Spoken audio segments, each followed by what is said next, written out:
Welcome to Tesseract Podcast, where we unlock your power to innovate. Hi, my name is Matt, and I'm going to be your host today. Tesseract's mission is to empower airmen, connect them to resources, and accelerate change across the Air Force logistics enterprise. Specifically, our team works as an innovation accelerator assigned to the Air Staff Logistics Directorate, where we partner with airmen to operationalize the new sustainment strategy. Today, we sat down with Captain Mike Comiskey. Mike heads up what's called our concept integration team here at Tesseract, and today we're going to talk through software strategy and how airmen can get involved. All right, here we go. Are we recording now? I don't know. Are we? I don't know. Maybe. Yeah.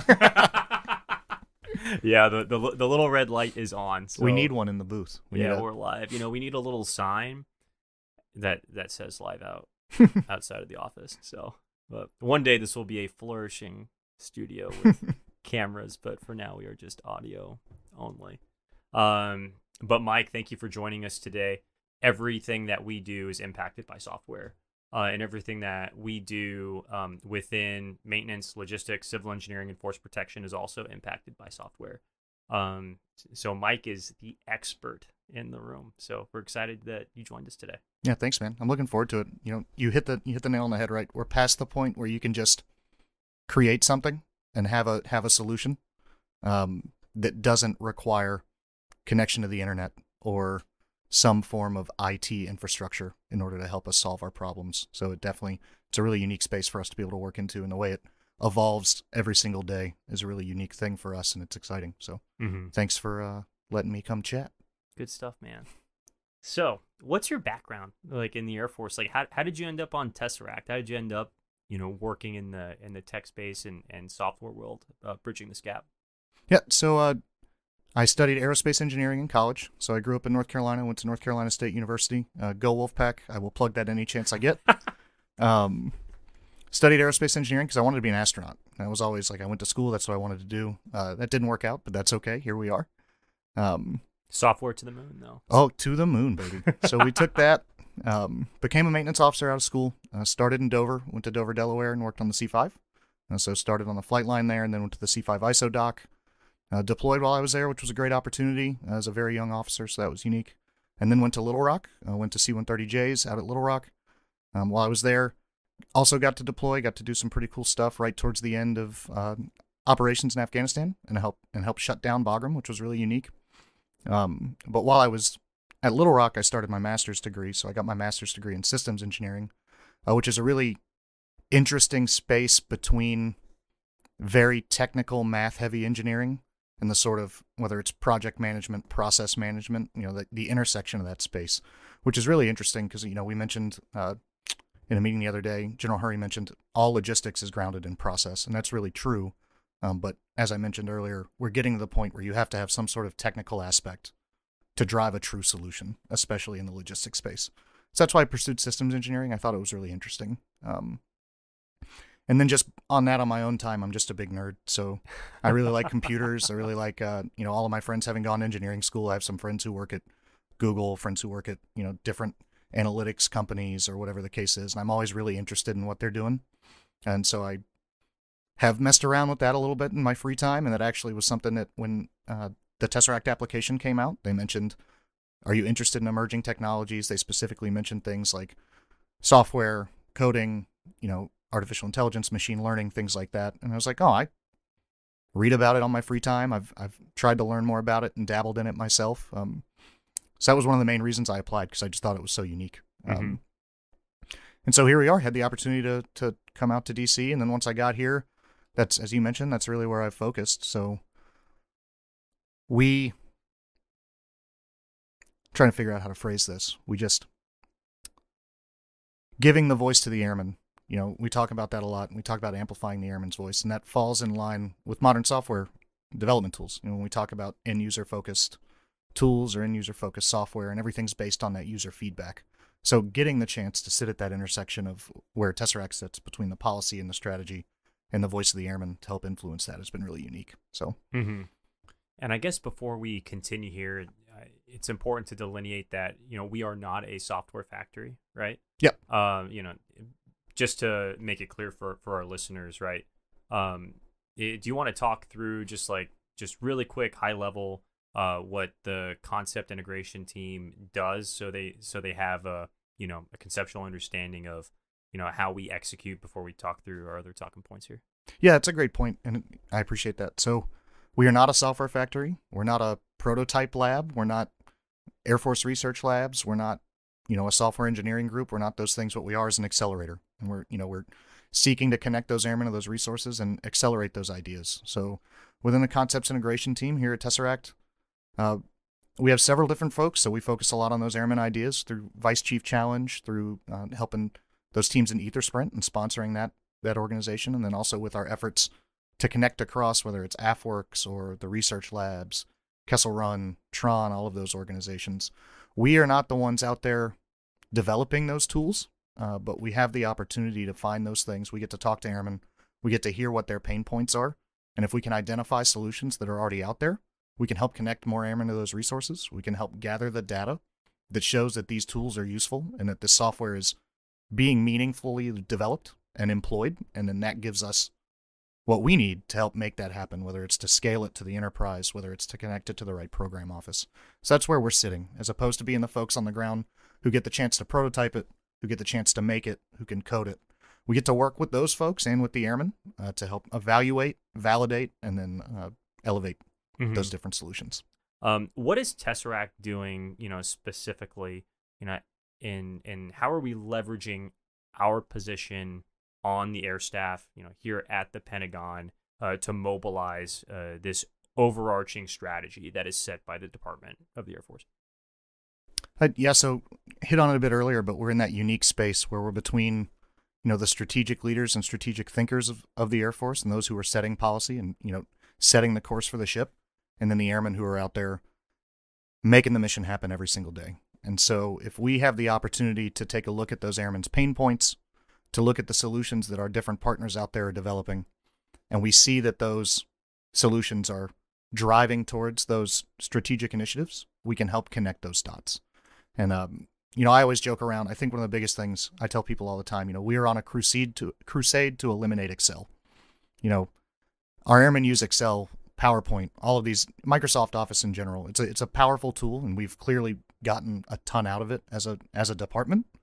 But we can provide them with those purpose-built tools to do those things. And we've seen several of those out in the field. And that's a really good example of how do we automate? How do we eliminate the need for an airman to consolidate information from 3 or 4 different spreadsheets into a PowerPoint slide to present information? How do we, that's going to make their life better, but at the same time, it's going to unlock the data that's hidden in all those different sources, and it's going to make it available to help drive, call it maybe even strategic decision making. And so being able to translate how improving the experience of the end user, the airman at the tactical edge, can at the same time further the strategic initiatives of the Air Force is really how we're going to be able to overcome, they call it the Valley of Death, the Innovation Valley of Death. So we have, and this isn't just department-wide, so just even in business, you have venture capitalists, you have people who will inject capital into these really, really good ideas, whether it's a startup, a prototype, whatever the case is. And then that's where they'll peak.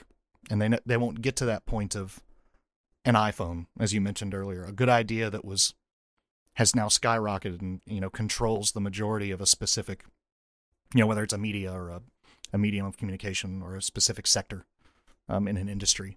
And so how can we get to that point where these ideas that airmen are out there developing, whether it's through code of their own, whether it's partnering with some organization within the Air Force innovation ecosystem, how can we find those things that are going to further the work that the department as a whole is doing? And how can we connect them to those mechanisms that the department has to sustain them and to scale them? And that is where we fit. And so and I didn't know this till I got here. So it's interesting. You learn a lot. I've been on the team about a year now. And so the logistics IT portfolio, I didn't know that existed. I didn't know that there was an overarching system for how we manage our IT systems, our software writ large at the enterprise level. And so we have our teammates here on the staff. We work in A4L, they work in A4P. We work with them very closely, their plans and resources. And And that's part of their job. They have a division focused on giving our airmen the tools they need in the IT space. And they want to give airmen the tools they want to use. And so we can bring those to them. You know, they've developed what they call the Log IT Innovation Working Group, and they've asked us to come be a part of that, to come say, here are the ideas that we've seen in the field. And then they have the expertise of what questions to ask, what information to know, what challenges do they expect us to see. And so how do we help the airmen in the field overcome those, get the right answers, and then hopefully connect them to that sustainment system. And we haven't done it yet because it's only been a year or so since we started down this road, but we're really close with a few of the different projects. And that's the win. If we can, you know, the budget cycle is 5 years. You know, we have to project now what we're going to spend in 5 years. If we can short circuit that and deliver something in 2 years, if we can go find something in the field that airmen need, that airmen want, that are going to help drive those strategic imperatives at the same time, and we can do it in a year and 2 years, that's a win. And I'll tell you, day to day, it doesn't seem like it's moving that fast. But when you take a step back and look at it, you can say, okay, this is accelerating change. This is moving faster than the machine is designed to move. And so through our partnerships here on the staff with A4P, we have teammates over in Materiel Command who are focused on the same thing. And then especially the partnership with the airmen in the field. That's the win. Building that pipeline from that prototype across the valley of death and to that success. And so it's an awesome opportunity to get to build that in the software space. So just really quick, do you think there's anyone at the Pentagon that knows what all of the letters mean? No, I don't. And it's a jargon in its own right. You know what I mean? And so it gets extra confusing. I asked somebody the other day when you combine the numbers. So the A26, we're in the A4, but there's an A26 and they have a dash in there. Yeah. I'm not entirely sure, but you know. I mean, I still don't know all of them. I need a directory. I need a glossary or something. So you mentioned, you know, these partnerships that we have, you know, across the staff and across the operational Air Force, you know, more importantly, right, you know, at the tactical level, working, you know, directly, you know, with airmen. We are deliberately, you know, working with end user experience, bridging that gap, as you said. You want to talk through, you know, some of those specific partnerships, in those relationships that we've built, you know, with airmen in the field, with different software factories, with, you know, with different, you know, development teams, and how we are helping vector them, create an end product, you know, or a product, you know, for the end users, for optimal warfighting effect. Yeah, absolutely. And that's been the coolest thing, is getting out there and building those connections and that connective tissue across the space. And, you know, would be remiss if you didn't start out with Kessel Run. They are the Air Force's premier software factory, and they're doing really, really good work. And we had the opportunity early to middle of last year to get to work with them pretty closely. But they are focused specifically on the Air Operations Center side of things, as opposed to maintenance and logistics. So we got to work with them and learn a lot from them, and then take the lessons there to our other partnerships and to how we engage with airmen out in the field, which was really cool. So that's been great. Major Emily Fisher, a gentleman named Adam Kelly, who's an Air Force reservist as well up there. They were in the Wing C2 portion at Kessel Run. We got to work with them, which was really, really cool. That led us to working with the 309th Software Engineering Group out at the Ogden ALC, the depot out at Hill. Did not know until I met them that the Air Force has software engineering groups. They have several at the different depots, which is really unique. And they're doing all sorts of cool stuff out there. So I think we're going to talk about it in a bit. But they're focused on some maintenance-specific applications. So we got the opportunity to work with them on those specifically. And then what we noticed in that case was that these folks were working on developing a tool for scheduling manpower, for scheduling aircraft, things that every maintenance organization does, as I mentioned earlier, on Excel or on PowerPoint. And they were doing it for a specific airframe. And so we got to talking to them, we got to learning about that, and we said, hey, this is something, it's a universal concern. Every, not just maintenance unit, but I'd argue every unit has to be able to schedule and manage manpower and qualifications or whatever the case is. And every maintenance unit has to manage their aircraft and their maintenance and their operational flying. And so we said, hey, can we connect you to a different airframe? Can we go find a unit who's interested in using this just to test it out, to experiment and see how it goes, and then get their feedback and connect you with them so that you can provide, the best tool possible. And that was a big success. So I know we're going to talk about that in a minute, I think, but that was the biggest one that we're pushing for. And then outside of that, getting to work with Tron. So Tron is PACAF Software Factory. Working with them, they've worked to develop Puckboard, which is a great product focused on crew scheduling. Got to talk to them about that. Working with them to make sure that the efforts they're doing, the work that we're looking at in the space, whether it's Kessel Run, Tron, those folks focused on operational or ops focused, flying operations type stuff, making sure the efforts that we're pursuing complement those. So in the long run, as we build the future, we have that larger interconnected digital space between maintenance, logistics, operations, what the case is. But absolutely between Kessel Run, the SWAG, Tron, AFRL, so the Information Directorate at AFRL RI. Our teammate, Lieutenant Matt Carpenter, came here from there. And they're working, they have SMDO, what used to be the dog tag portfolio. So I know you'll probably talk to Jamie about Ursus.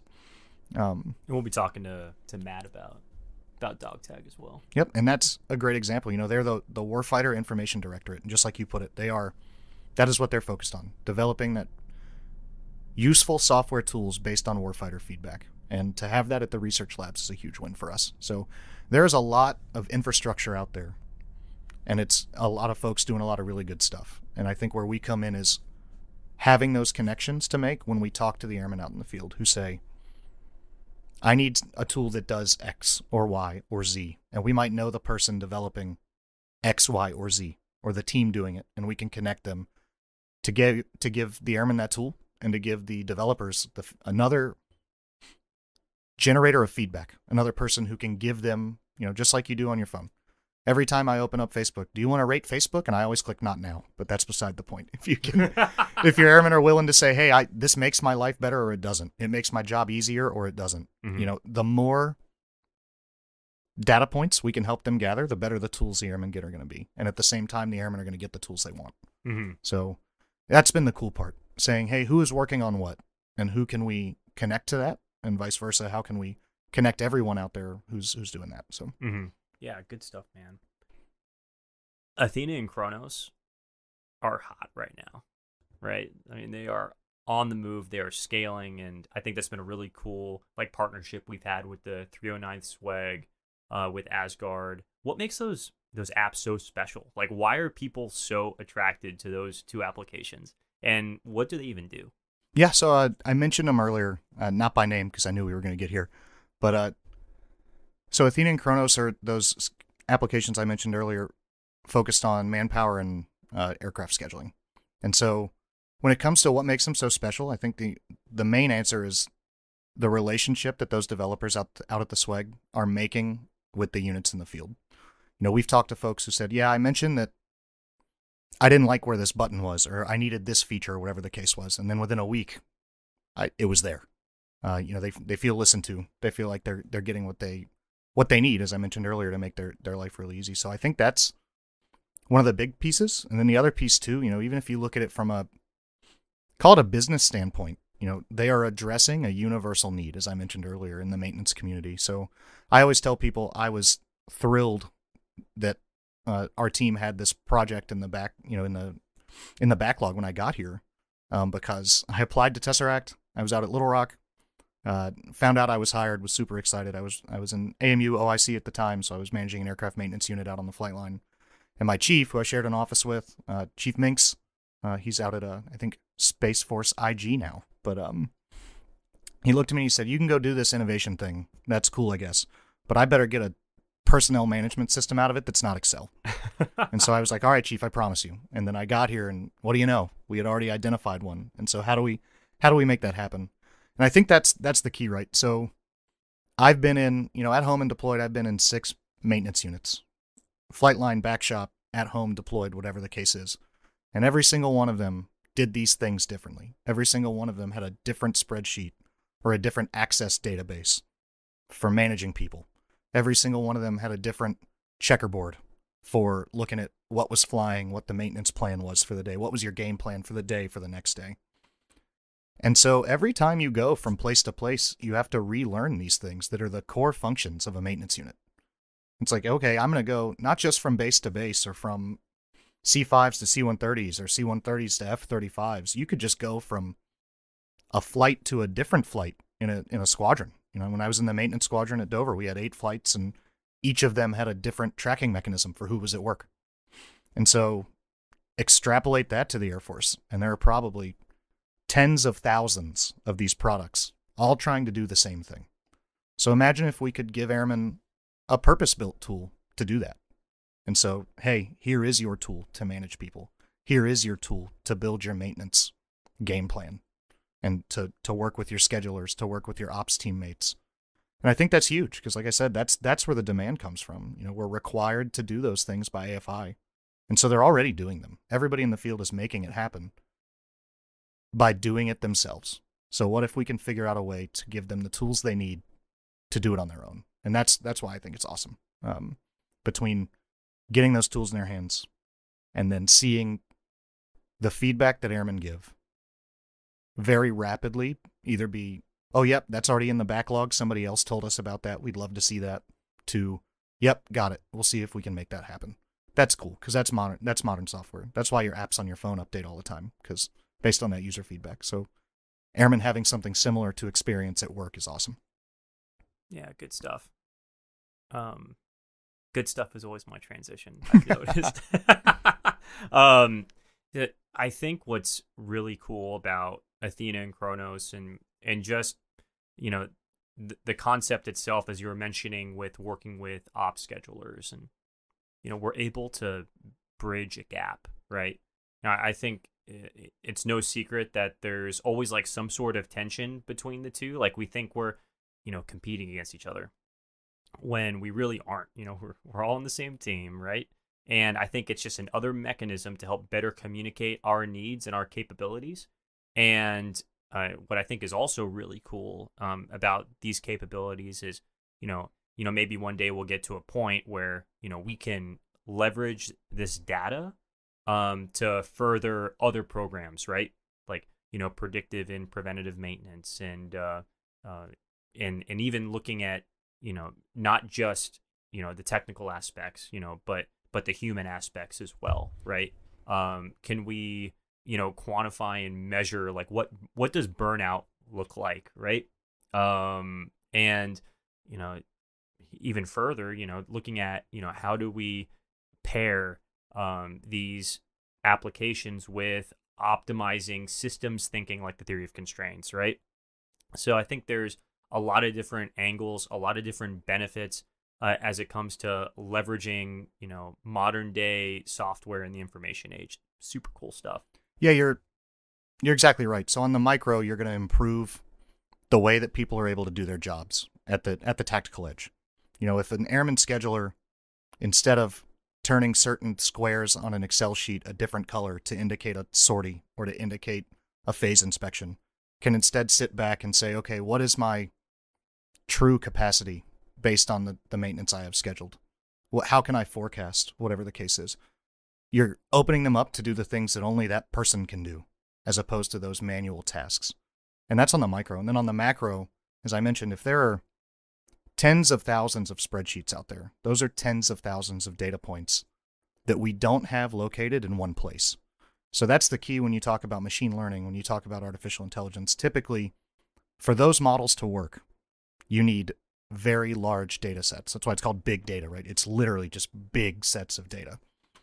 And so how can we, you know, we are making strides in that space, but in the logistics space, in the maintenance space, as you put it, in the human capital space, if we don't consolidate that information and all of those separate data points, we'll never get to the point where we can get to that ideal end state. But I agree with you. That's the key. If we can look at it and say, once again, like we mentioned earlier, improving quality of experience, you know, improving the day-to-day operations of an airman in the field, and at the same time unlocking that data, consolidating that data, and potentially driving, just like you said, whether it's a theory of constraints initiative based on 6 bases in 2 years of personnel data based on qualifications, and then that helps inform how we better maintain or schedule people on a specific airframe, or whether it's, seasonal maintenance data that helps drive supply forecasting, or CBM plus with conditions-based maintenance and prognostic maintenance. We can't get there unless we truly digitize and digitally transform our processes. And so just because we're using digital tools like Excel doesn't mean that we're truly a digital force. And that's where we can get by leveraging things like this. So I do think that it's exciting in several different fronts, which is one of the reasons I'm so passionate about it. That's amazing stuff, man. How can individual airmen, how can the tactical level, forward this strategy? How can they operationalize everything that we're talking about? How can they get involved? So there's a few different mechanisms to get connected to the resources that are out there. So AFWorks has fielded the Vision website, and so Vision is accessible just with your CAC, and think of it as a repository for all of the different innovative ideas that are out there. And we're working with our airmen innovators that we're involved with to make sure that we put things on there. For example, Athena and Kronos are on there, and it's got smart search, for lack of a better way to put it. So if I go in and search scheduling based on how similar that is to the description of something, it'll let me know that, hey, this is out here. Here's who you can contact about it. Here's who's developing it, or here's the 309 software engineering group. Contact them or contact Tesseract, whatever the case may be. That's certainly an option, and as it continues to scale, it's only going to get more powerful. And then similarly, we now have our .mil website, so just reaching out to us, whether it's through our .mil website, whether it's through email or through one of our teammates individually, we can absolutely help connect those airmen. If you're in an aerial port or an LRS and you're curious what sort of software is being out there developed for you, we can help answer that question and connect those dots. Same if you're in the maintenance space.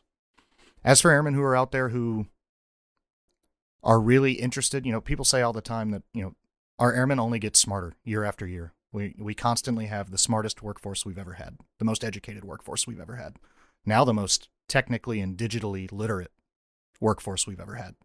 And so the Air Force has put out tools to help foster that. So there's Digital University, which is free. You can find it through the portal. And that's got like certificate level classes on it. Everything from coding to analytics to all sorts of stuff. So you can get a Google certification in analytics through DU. And if it's not free, it's at least discounted. And it's a great resource for us to help further those skill sets out in the field. And then if you have those skill sets, talk to your leaders and say, hey, this is something I'm interested in. Can I work to leverage it somehow to impact our unit? And that could lead to a prototype. And a prototype could lead to, some additional data. And you could come to Tesseract, you could come to AFWorks, you could come to somebody and say, here's what I've built. What can we do with it?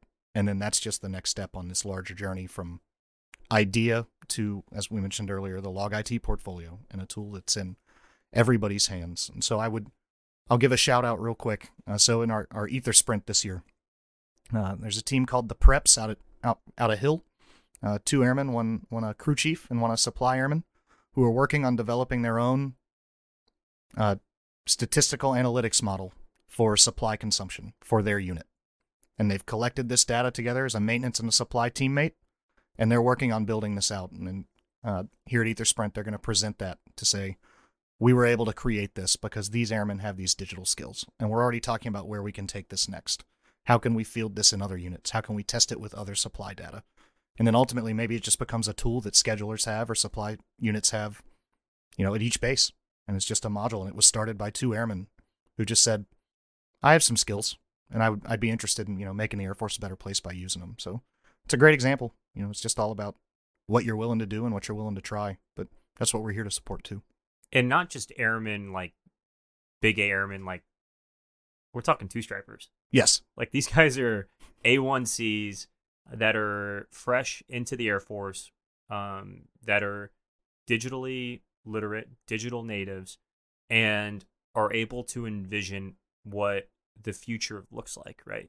Like they're able to see what the potential is and execute, right? Yep, and build it. And, just having that vision and empowering airmen to seek those solutions and having the ability to stand on the main stage at LOA, to talk through their wins and their developments and and to to showcase their hard work at Ether Sprint is phenomenal. I mean, that's so cool. And I'll say it's a leadership win, all the way from Lieutenant General Barry on down to their squadron and flight and AMU level leadership. Because down at the AMU and the flight and the squadron, they have a set of supportive leaders who have said, you can have what data you need. Is you can let us know what we can do to help, because those leaders realize that those airmen are working to make the Air Force better, and that they're working to develop a tool that's going to make them more effective at prosecuting the mission and just smarter at the unit level. And that translates all the way up to General Barry, who's charged our team with conducting Ether Sprint and saying, leverage the collective intelligence of Log Nation and get these hard problems out there, not just to people at the staff, but to people out there who are living them, and figure out what they're doing or what they can do to solve those problems, and then help them along their way. So great stuff, man. Indeed. Hey, Mike, thanks for coming on today. Yeah, thanks. This was fun. Any last words? Anything that we didn't get a chance to talk about that you want to talk through? Not that I can think of. It's been a cool opportunity. So I hope people listening, if nothing else, the Air Force is working on it. And, it's something that we are striving to do, is to make software in the hands of airmen effective and tools that they want to use. And I think that's something that people should take away, because it might not seem like that at the field every day, but that's okay. The progress is being made. There are people behind the scenes that are working really hard. Absolutely. To make things possible. So, all right, Mike, thanks again. Appreciate it.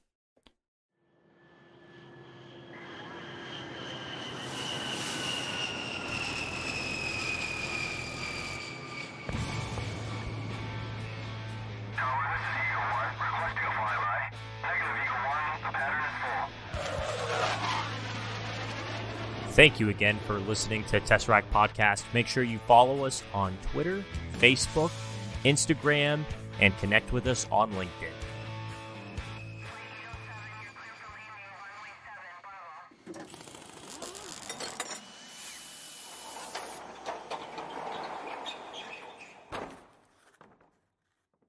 Any references to trademarked, copyrighted, or protected products or services such as books, movies, or businesses are used here for the limited purpose of education and professional development of Air Force Airmen. If you have any questions, please contact us at www.tesseractaf.com.